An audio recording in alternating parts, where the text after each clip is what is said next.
जसको कारणले गर्दाखेरि हामीले त्यो बसमा रिभ्यू गर्ने पालो कुरेर बस्दा पनि पालो पाएनौँ। आज यो खालको व्यवहार, यो व्यक्ति लक्षित व्यवहार जुन गर्यो राज्यले, जुन सरकारी वकिलको कार्यालय तर्फबाट भयो, यो खेदजनक छ। सत्यको जित होला नि। म त यही भन्छु, म बुढी आमा कपाल फुल्याउँछ।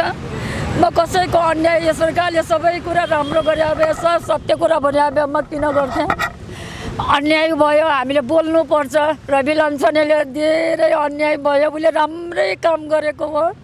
पहिला पनि बिग्री भएका चेली बेटीहरूलाई उद्धार गर्यो, विदेश देशमा दुःख पाएका छोराछोरीलाई नेपाल ल्यायो, अनि दुःख पीडामा परेको आवाज भएर काम गर्यो। धेरै राम्रो काम गर्यो यो नलायक सरकार, यो गृहमन्त्री रमेश यिनीहरूको त मेरो जहाँ जहाँ अदालत न्यायाधीश हुने यिनीहरूको चाहिँ प्रेस नआउनु पर्यो, मेरो भनाइ यो। किनभने उनीहरू न्यायाधीश बनेका एउटा न्यायमूर्ति हुन्। हामीले न्यायाधीशबाट हामी न्याय पाइनौँ भने हामी जाने कहाँ?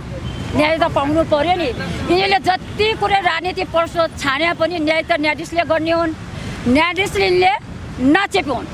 न्यायाधीशले एउटा न्यायपूर्ति हुन्।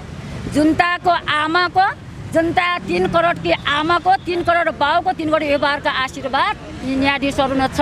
यिनले सही फैसला गरून्, रवि लान्छानेले न्याय पाउन्। म यही छ मेरो शुभकामना। अघि प्रत्यक्ष माथि मैले त्यो कार्ड लगाएर माथि बाहिर थियो, मैले नमस्ते गरेँ। नमस्ते पनि हल्लाउनु भयो, भेटेँ, एकछिन अनुहार देखेर आँसु निस्क्यो मेरो त आएर।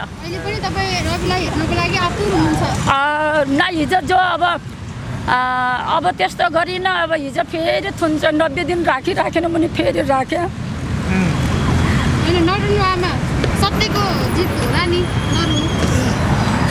म त यही भन्छु, म बुढी आमा कपाल फुल्याउँछ।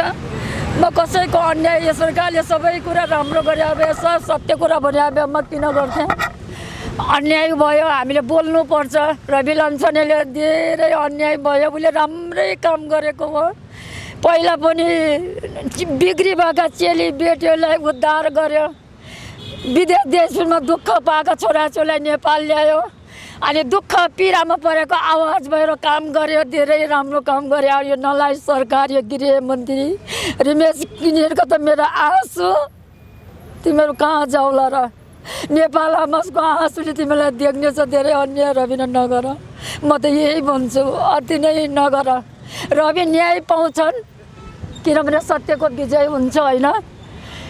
कृत्य भन्यो यो पत्रकार, कान्तिपुर पत्रकारले छाप्यो, रविले कृत्य गर्यो। 800 कतिका चेक काट्यो। ऊ जागिरी गएको मान्छे, जागिरी खाने होइन त चेक त दिनै पर्यो होइन। त्यो अफिसर भएर काम गर्यो, चेक त काट्नै पर्यो। आखिर त्यो सबै चेक त ऊ त रहेछ त। न्यायाधीश कास्कीले त देखिदियो, कास्कीले त सही गर्यो होइन। अब 4 ठाउँ 5 ठाउँ लगाएका छन्। के हामीले चाहिँ 84 हुनै नदिन लागि उसलाई जेलै खोज्न लाग्यो। ती प्रतिशत थाहा छ न, जनतालाई सबै कुरा थाहा।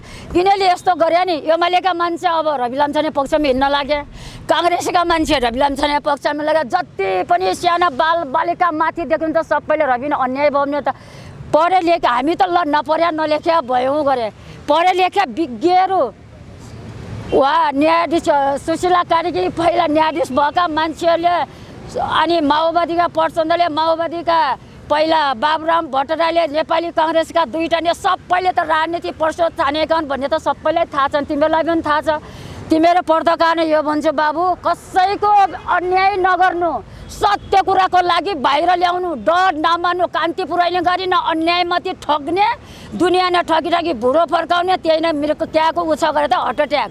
त्यो हार्ट एट्याक एक दिन जान्छ देखोला। धेरै दिदी बहिनीहरूका नेपालका आमाहरूको आँसु लागेका छन्, बुझेनौ क्या?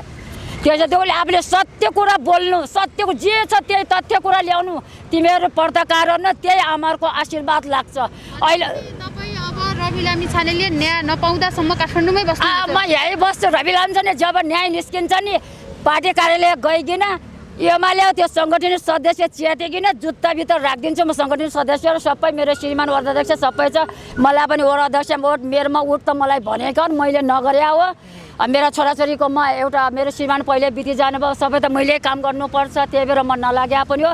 तर निष्पक्ष रूपले त अहिलेसम्म स्थानीय चुनाव भोट दिएको एमाले कट्यार्यो म दायाँ बायाँ केही नगएको अहिले केबी ओलीले धेरै अत्य गरे नि हामी त केबीले त एउटा कम्युनिस्ट बोकेका मान्छे सबैको निष्पक्षले काम गर्छन् कि भनेर म खुसी हुन्थेँ अहिले त उनले त लास्टै काङ्ग्रेसले के भन्थ्यो एमालेलाई पहिला दिउँसो एमाले राति माओवादी भनेर कम्ता एमाले दुःख दिन्थ्यो अहिले त्यसैसित मिलेर सहकारी ठगहरू नै भित्र राखेर सरकारमा जो रवि लान्छन् फन घमाएको हामी त स्वतन्त्र हो नि हामी त सत्य कुरा बोल्ने हो नि त हामीले कोही यिनीसित लागिन खाएको छैनौँ हामी त अहिलेसम्म निष्पक्ष साथ एमालेतिर लाग्ने साथ भोट दिएर अगाडि बढाएका मान्छे हामी यिनीको केही खाएको पनि नै यिनीको लाया पनि यिनी छोराछोरीले मेरो छोराछोरीले हेरे पनि नै फेरे पनि नै एउटा हामी पार्टी भनेर निष्पक्ष राख्यौँ अब यो नलागे सरकारतिर नलाग्ने धन्यवाद ल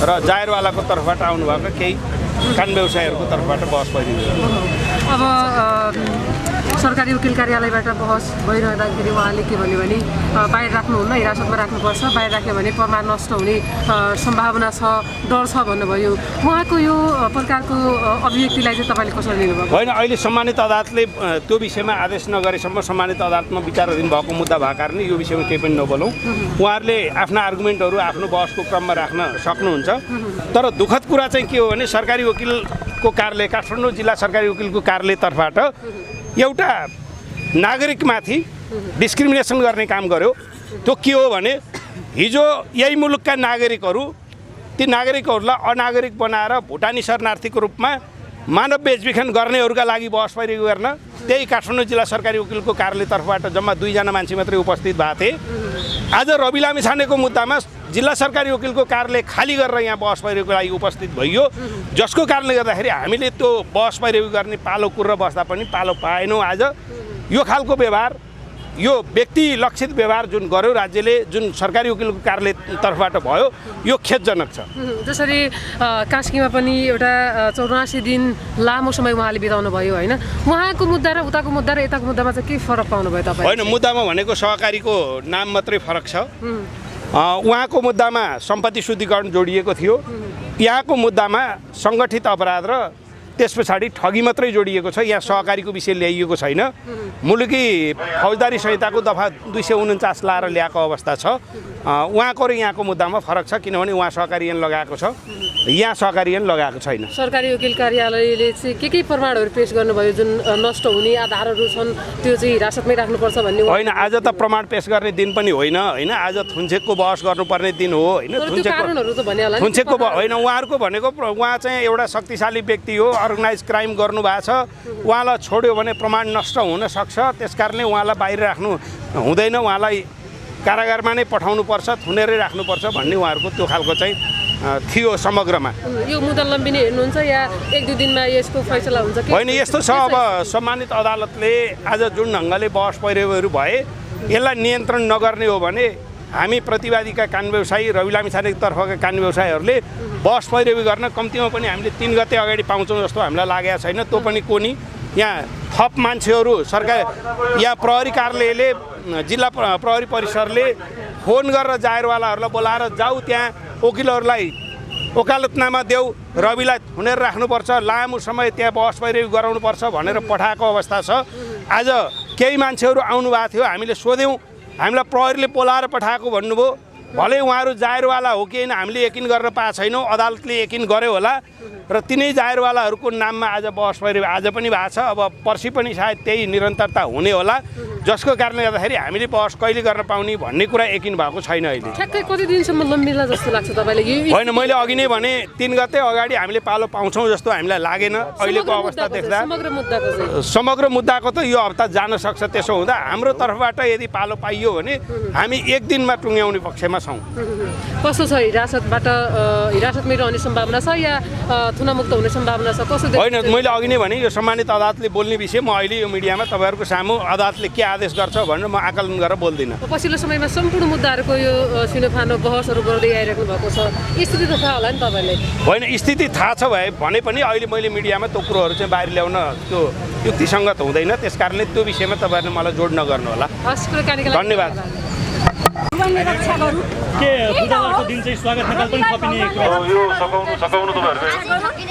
मलाई लागेको कुरो हुने 3टा काम हो, धरोटीमा छुट्ने, साधारण तारिकमा छुट्ने, पूर्व पक्षको लागि जाने, यो 3टा हो। यो न्यायाधीशको जिम्मा यो 3टा मध्ये कुन सुनि मेरो इच्छा मैले देखेको अब धरोटीमा छुट्ने। म बिचा परे कांग्रेस एमालेको सरकार अब टिक्दैन भनिरहेका छन्, 1 महिना पनि नाग्दैन भनिरहेका छन्, के लाग्छ तपाईँलाई, कस्तो लाग्छ? म टिक्दैन भने यही म पत्याउँदिनँ। सरकारै शेरचण्ड ओलीको हो, अब चण्ड अगाडि भन्ने कि शेर अगाडि भन्ने मात्रै कुरा गर्नु न। यी 3टै पात्र एउटै हुन्। अब जस्तो शेरचण्ड ओली भने जस्तै अब तपाईँले त भन्नुभयो प्रचण्डले त अब हामी जाँदैनौँ, सरकारमा जाँदैनौँ भनिरहनु ए बाबा, मिसन बनाउने भनिरहनु भएको छ।